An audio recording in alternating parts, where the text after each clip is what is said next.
आपने घोस्टिंग शब्द तो सुना ही होगा, है ना? पर आज हम इसके बारे में सिर्फ डेटिंग या दोस्ती के नजरिए से बात नहीं करेंगे। नहीं, हम इसे एक बहुत ही गहरे मनोवैज्ञानिक लेवल पर समझने की कोशिश करने वाले हैं। जरा सोचिए, ऐसा जरूर हुआ होगा, कोई दोस्त, कोई कलीग जो पहले तो काफी करीब था, पर फिर धीरे धीरे बातचीत कम होती गई, जिनके बारे में कुछ भी जानना मुश्किल हो गया और आखिर में वो एक अनसुलझे सवाल की तरह रह गए। काफी कंफ्यूजिंग होता है ना? तो चलिए इस मॉडर्न पहेली को सुलझाते हैं। ये सिर्फ उन लोगों के बारे में नहीं है जो अचानक से गायब हो जाते हैं, बल्कि उन लोगों के बारे में भी है जिन्हें समझना थोड़ा मुश्किल होता है, जो हमेशा थोड़े दूर, थोड़े रहस्यमयी से लगते हैं।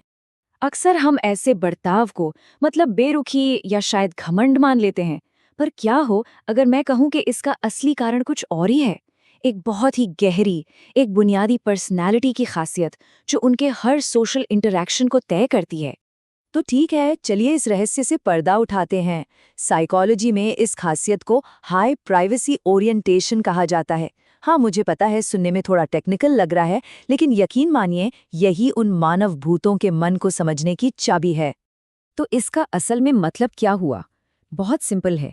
इसका मतलब है कि कुछ लोगों को अपनी पर्सनल इन्फॉर्मेशन पर पूरा कंट्रोल रखने की एक बहुत गहरी जरूरत महसूस होती है।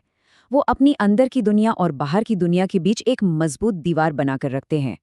ये उनकी पहचान का एक बहुत जरूरी हिस्सा है। इसको समझने के लिए ये तुलना देखिए। एक तरफ है हाई प्राइवेसी वाले लोग जो अपनी एनर्जी और जानकारी को बहुत संभाल कर रखते हैं, और दूसरी तरफ हैं लो प्राइवेसी वाले लोग जो एक खुली किताब की तरह होते हैं। देखिए, इसमें कोई सही या गलत नहीं है, ये सिर्फ पर्सनालिटी के दो अलग अलग सिरे हैं। तो सवाल ये है कि किसी में इस खासियत को पहचाना कैसे जाए। चलिए कुछ मेन साइंस पर नजर डालते हैं जो ये समझने में मदद करेंगे कि कोई इंसान शायद हाई प्राइवेसी ओरिएंटेशन वाला हो सकता है।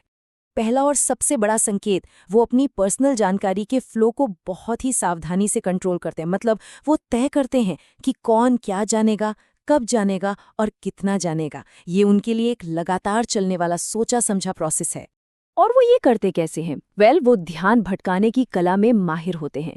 अगर उनसे कोई पर्सनल सवाल पूछा जाए तो वो या तो बहुत गोलमोल सा जवाब देंगे, या फिर बड़ी होशियारी से टॉपिक ही बदल देंगे, या फिर वही सवाल घुमाकर सामने वाले से ही पूछ लेंगे। बातचीत का कंट्रोल हमेशा उनके हाथ में रहता है। दूसरा संकेत उनके सोशल रिश्तों की बनावट में छिपा है। हो सकता है उनके जानने वाले बहुत हों, लेकिन उनका जो असली इनर सर्कल है वो बहुत छोटा और हद से ज्यादा मजबूत होता है। ये नंबर सब कुछ कह देता है। आमतौर पर उनकी जिंदगी में सिर्फ एक या दो लोग ही ऐसे होते हैं जिन पर वो आंख बंद करके भरोसा करते हैं और जिनके साथ वो अपनी सबसे गहरी बातें शेयर करते हैं। उनके लिए रिश्तों की क्वालिटी उसकी गिनती से कहीं ज्यादा जरूरी है। और आज की इस डिजिटल दुनिया में तीसरा संकेत उनके ऑनलाइन बर्ताव में साफ दिखता है। वो अक्सर सोशल मीडिया घोस्ट होते हैं। मतलब वो है तो वहां, पर असल में नहीं। उनका सोशल मीडिया प्रोफाइल देखिए, आपको बहुत कम पर्सनल पोस्ट्स मिलेंगी। अकाउंट अक्सर प्राइवेट या लॉक्ड होता है और वो खुद कुछ शेयर करने के बजाय दूसरों की पोस्ट देखने में ज्यादा समय बिताते हैं। वो अपनी डिजिटल पहचान को अपनी असल पहचान से हमेशा दूर रखने की कोशिश करते हैं। तो ये सब जानने का फायदा क्या है? सबसे जरूरी बात यह है कि हम इस तरह के बर्ताव को गलत समझने या जज करने के बजाय इसे हमदर्दी के साथ देखना सीखें। हमेशा याद रखिए, उनका व्यवहार किसी को नजरअंदाज करने या घमंड का इशारा नहीं है। ये सिर्फ एक अलग प्राथमिकता है।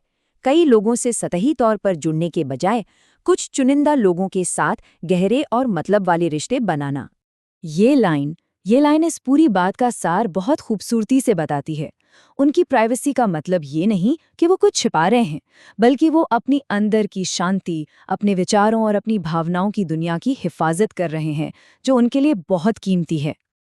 तो यहाँ से हमें क्या सीख मिलती है? उनके इस बर्ताव को राज रखने के बजाय चुनिंदा होने की तरह देखिए। अगर कोई आपके साथ खुलने में थोड़ा समय ले रहा है तो इसे रिजेक्शन मत समझिए। उनकी सीमाओं का सम्मान कीजिए, क्योंकि ये उनके लिए सेल्फ केयर का एक तरीका है। और अगर वो आपको अपने सर्कल में आने देते हैं तो उस गहरे भरोसे की कद्र कीजिए। और अब एक आखिरी सवाल। आज की दुनिया में जहां हर कोई अपनी जिंदगी ऑनलाइन शेयर कर रहा है, जहां हर पर कुछ न कुछ बताने का दबाव है, क्या ऐसे में अपनी निजी दुनिया को बचाकर रखना और गहराई को चुनना ही असली सुपर पावर है? इस पर सोचिएगा जरूर।